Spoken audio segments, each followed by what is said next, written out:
Kinabit na nga natin ang bagong washing machine motor. Kailangan mahigpitan natin yan ng maayos para hindi umuga-uga. At dyan tayo mag-adjust ng belt kapag maluwag na. Full adjust nyo lang. Pagkatapos nyan, nilagay na rin natin yung pulley at ilisi. Ang ilisi yan yung magpalamig ng washing machine motor para hindi madaling mag-overheat.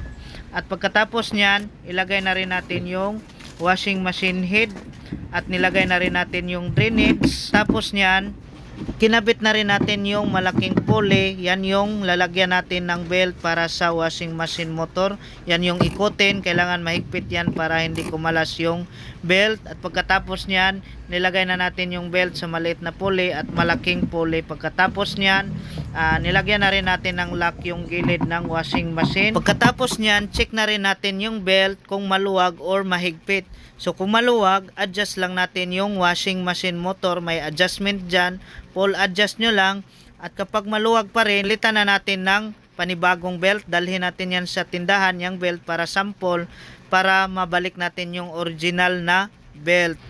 Next ay ang connection naman ng washing machine.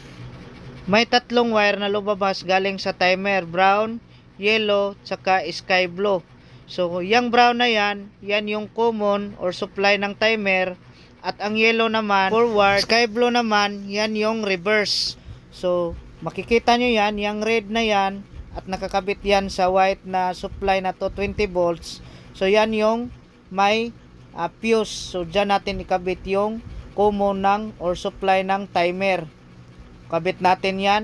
Next naman, ang kulay naman na black na supply natin na to 20 volts ay dyan natin ikabit sa common ng washing machine motor natin. So yan yung supply niya.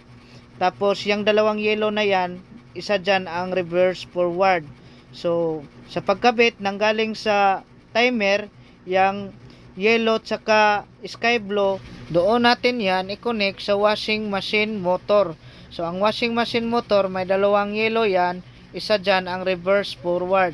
So yung kulay na yellow nga galing sa timer at kulay sky blue, so okay lang yan magkabaliktad. Connect nyo lang yan kahit saan dyan kasi yung ikot ng washing machine motor natin ay reverse forward.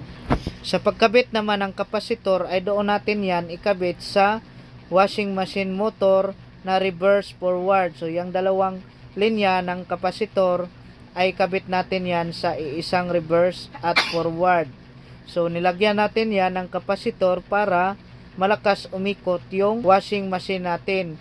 Kasi kapag walang kapasitor ay uugong lang yan, at kapag uugong yan, so masusunog yung winding ng washing machine motor. Kaya importante talaga ang kapasitor.